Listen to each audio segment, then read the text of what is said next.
नमस्ते दोस्तों, आपका वैल्यू एजुकेटर चैनल में स्वागत है, जहां आप सीखते हो स्टॉक मार्केट में निवेश करके आप कैसे पैसे बना सकते हो। तो मेरा नाम है शशांक और आज हम डिस्कस करेंगे जुबलैंड फूड के बारे में। हम देखेंगे कि उनका बिजनेस मॉडल क्या है, वो पैसे कैसे कमाते हैं।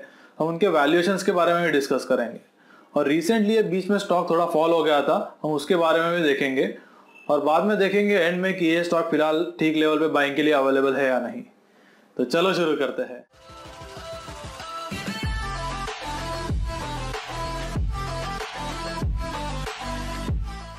जुबलैंड फूड का जो बिजनेस है वो फूड सर्विसिंग सेगमेंट ये सेक्टर से कनेक्टेड है और उनके डोमिनोज पिज्जा और डंकिन डोनट्स ये अलग अलग दो ब्रांड्स है। तो जुबलैंड फूड वर्क्स और जुबलैंड लाइफ साइंसेज ये जुबलैंड भारतीय ग्रुप का अलग अलग दो बिजनेस है और श्याम भारतीय और हरि भारतीय ये ग्रुप के अलग अलग दो प्रमोटर्स है। तो जुबलैंड फूड वर्क्स के पास डोमिनोज के इंडिया में, नेपाल में, श्रीलंका और बांग्लादेश में अलग अलग स्टोर्स ओपन करने का और उसके बाद में उनको रन करने का लाइसेंस है। तो जैसे आपको पता होगा कि जो डोमिनोज ये ब्रांड है वो यूएस बेस्ड एक पिज़्ज़ा का फूड चेन है और इसका जो लाइसेंस है वो जुबलैंड फूड वर्क्स ने 1996 में इंडिया में लाया था और उसके बाद में उन्होंने दिल्ली में उनका फर्स्ट स्टोर चालू किया था।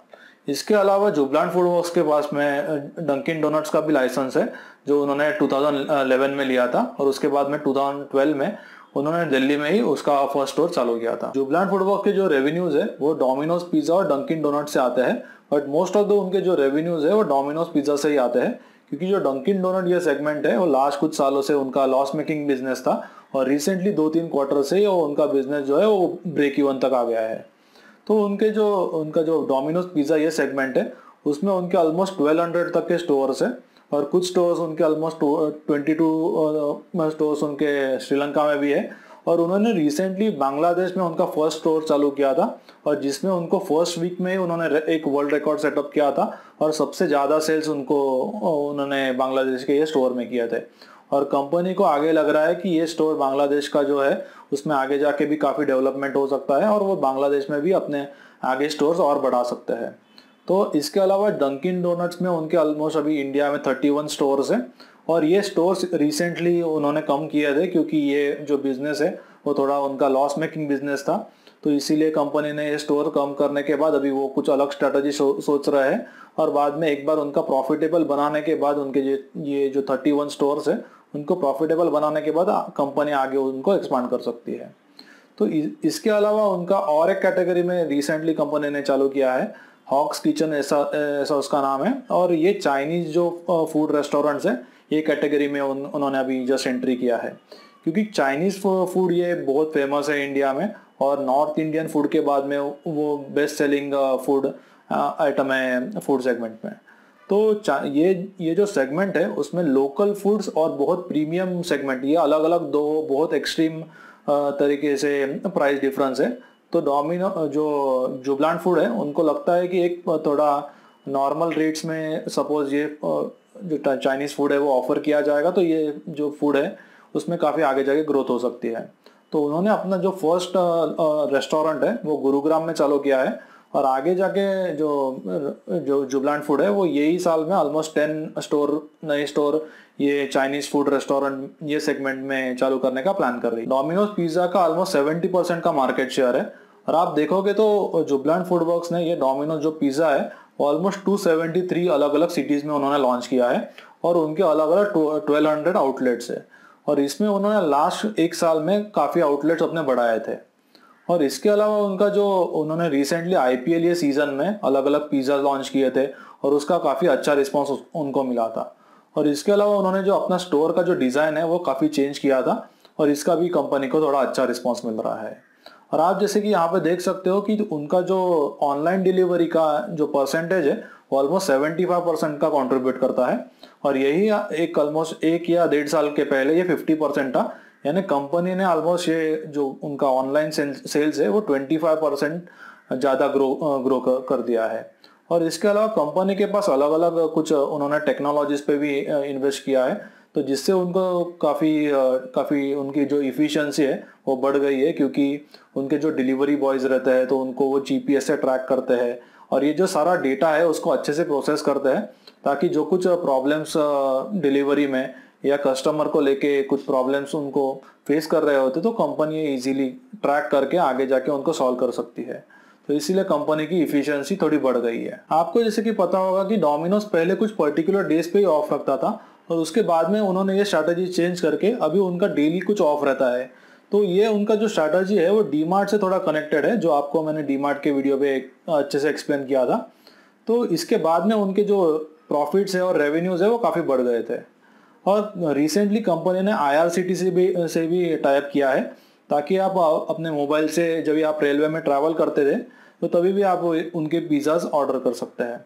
इसके अलावा उन्होंने पेप्सी से टाइप किया है, तो उनका जो मार्जिन है वो आगे जाके थोड़ा बढ़ सकता है। इसके अलावा आप उनके जो ईबिटा और उनके जो प्रॉफिट के मार्जिन देखोगे तो वो उनके प्रॉफिट के मार्जिन काफ़ी अच्छे हैं कंपेयर टू बाकी जो अलग प्लेयर्स हैं। और इसके बाद में उन्होंने रिसेंटली जो 3 ईयर्स में उनके जो रेवेन्यूज है वो ऑलमोस्ट 13% से ग्रो किए हैं और उनके प्रॉफिट जो है वो 19% से ग्रो हुआ है। इसके अलावा उन्होंने जो रिटर्न ऑन कैपिटल एम्प्लॉयड, ये जो उनका जो रेशो होता है जिससे हमें समझता है कि कंपनी कितनी अच्छी तरीके से उनका कैपिटल यूज़ कर रही है और वो बिजनेस में डिप्लॉय करके कितना अच्छा बिजनेस ग्रो कर रही है। तो इनके जो ROCE ये रेशो है वो ऑलमोस्ट 25% से ज़्यादा ही है लास्ट आप देखोगे।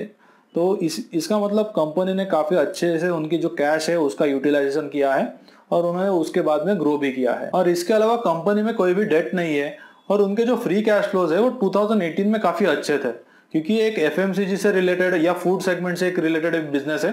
तो उनके जो कैश होती है ये बिजनेस में वो काफ़ी अच्छे से जनरेट होती है और ये बिजनेस काफ़ी अच्छे से भी आगे ग्रो हो सकता है। बट अभी हम देखते हैं कि रिसेंटली ये स्टॉक में कुछ थोड़ा फॉल हो गया था और उसके क्या क्या रीजंस थे। तो 2017 में कुछ एक वीडियो पोस्ट हुआ था, तो जिसमें कुछ लोगों ने बताया था कि उनका जो पिज़्ज़ा है उसमें कुछ इंसेक्ट्स उन्होंने देखे थे। तो इसके रिगार्डिंग जो स्टॉक था वो काफ़ी क्रैश हो गया था। बट उसके बाद में अभी रिसेंटली 2 या 3 महीने पहले वो कुछ और एक इशू आया था ये स्टॉक में, तो जिसमें प्रमोटर्स ने कुछ रॉयल्टी का डिमांड किया था। तो जैसे कि मैंने आपको पहले बताया था कि जुबलान फूड वर्क्स ये जो उनका कंपनी है उसके पास में डोमिनोज के जो प्रोडक्ट्स है या आउटलेट्स है वो ओपन करने का और उसके बाद में उनके जो पिज़्ज़ाज है वो बेचने का उनके पास लाइसेंस है। तो पर जो डोमिनोज ये ब्रांड है वो जुबलान फूड वर्क ने ओन नहीं किया है, उनके पास सिर्फ लाइसेंस है। तो जो प्रमोटर्स है तो उनको जो रॉयल्टी चाहिए था वो जुबलान फूड वर्क्स ये नाम के लिए चाहिए था। बट जैसे कि आपको भी पता होगा कि जुबलान फूड वर्क्स ये आपको ज़्यादा इतना वेल नोन नाम नहीं है, क्योंकि या आप जब भी पिज़्ज़ा खरीदोगे तो आप ऐसा नहीं बोलोगे कि मुझे जुबलान फूड वर्क्स का पिज़्ज़ा चाहिए, मुझे डोमिनोज का पिज़्ज़ा चाहिए, क्योंकि डोमिनोज ये बहुत फेमस ब्रांड है। तो जब भी प्रमोटर्स ने कहा था कि हमें जुबलान फूड वर्क्स ये नाम के लिए कुछ कंसोलिडेटेड जो रेवेन्यूज है तो उसका 0.25% उनको एज अ रॉयल्टी चाहिए। तो ये अमाउंट ज़्यादा कुछ होता नहीं है, वो ऑलमोस्ट 7 to 8 करोड़ इतना अमाउंट होता है। बट इसके रिगार्डिंग हमें प्रमोटर्स के जो कॉर्पोरेट गवर्नेंस के कुछ इश्यूज दिखते हैं और इसीलिए बाद में स्टॉक काफ़ी फॉल हो गया था। ऑलमोस्ट एक दिन में ये स्टॉक 13% का फॉल हो गया था और बाद में वो रिकवर होकर अभी ये स्टॉक नॉर्मलाइज लेवल्स पे है। बट ये सारा देख के हमें प्रमोटर्स के जो कॉर्पोरेट गवर्नेंस के जो इश्यूज है उसके बारे में थोड़ा डाउट लगता है। जुबलान फूड वर्क का जो बिजनेस है वो काफ़ी अच्छा है, क्योंकि उन्होंने जो डोमिनोज ये ब्रांड क्रिएट किया है इंडिया में, उसके अलग अलग आउटलेट्स है, ऑलमोस्ट 1200 तक के आउटलेट्स है। तो ये ब्रांड काफ़ी डेवलप्ड है और कस्टमर्स को उनका जो ये पिज़्ज़ा है वो काफ़ी पसंद भी है और उनके रेवेन्यूज काफ़ी अच्छे से ग्रो हो गए हैं। इसके अलावा डंकिन डोनट्स ये जो है वो उन्होंने अभी रिसेंटली 2-3 क्वार्टर से जो लॉस बना रहा था ये बिजनेस उसको प्रॉफिटेबल या उसको ऑलमोस्ट ब्रेक इवन तक कर दिया है और आगे जाके कंपनी इसके बारे में भी सोचेगी कि उसको कैसे एक्सपांड करना है। इसके अलावा मैंने आपको जैसे बताया था कि उनका बांग्लादेश में उन्होंने काफ़ी अच्छा रिस्पांस मिला था। सबसे अच्छे जो सेल्स है उनको वो फर्स्ट वीक में मिले थे कंपेयर टू जो बाकी कंट्रीज में डोमिनोज का ब्रांड है। इसके अलावा हॉक्स किचन ये वो लोग ने अलग उनका जो चाइनीज बेस्ड फूड का जो रेस्टोरेंट है वो चालू किया था। तो आगे जाके मुझे लगता है ये स्टॉक काफ़ी अच्छे से ग्रो हो सकता है, उनके रेवेन्यूज भी अच्छे से ग्रो हो सकते हैं, प्रॉफिट्स भी हो सकते हैं। और जैसे कि डोमिनोज पिज़्ज़ा का पूरे मार्केट में ऑलमोस्ट 70% का उनका जो मार्केट शेयर है, उनके सेम सेल स्टोर ग्रोथ ये जो है वो भी काफ़ी अच्छे से ग्रो हो रही है। तो ग्रो होने के लिए मुझे ज़्यादा इतना कुछ ये कंपनी को ज़्यादा प्रॉब्लम नहीं आ सकता। हालांकि आपको जैसे पता होगा कि जोमेटो या स्विगी ऐसे भी अलग अलग जो क्लाउड बेस्ड फूड किचन है, तो वो भी अभी रिसेंटली आए हैं और उन्होंने भी काफ़ी इन्वेस्टमेंट किया है। ऑलमोस्ट $1 बिलियन तक का उन्होंने अपने ये बिजनेस मॉडल में इन्वेस्ट किया है। तो उसका इतना ज़्यादा इम्पैक्ट नहीं होगा, बट मेजर इशू मुझे प्रमोटर्स के रिगार्डिंग लग रहा है, क्योंकि जो रॉयल्टी का बीच में इशू आया था, तो मैं इतना कॉन्फिडेंट नहीं हूँ ये स्टॉक के बारे में। और दूसरा एक चीज़, जैसे कि आप देखोगे कि उनका पी ये स्टॉक का ऑलमोस्ट 50 का पी है, तो मुझे इतना हाई पी पे ये स्टॉक नहीं लेना है।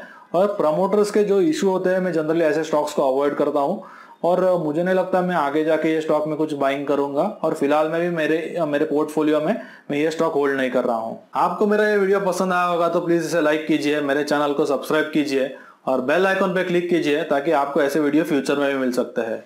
तो फिलहाल में ये वीडियो में इतना ही। नेक्स्ट वीडियो में हम कुछ अलग स्टॉक के बारे में देखेंगे और उसका पूरा डिटेल में एनालिसिस करेंगे।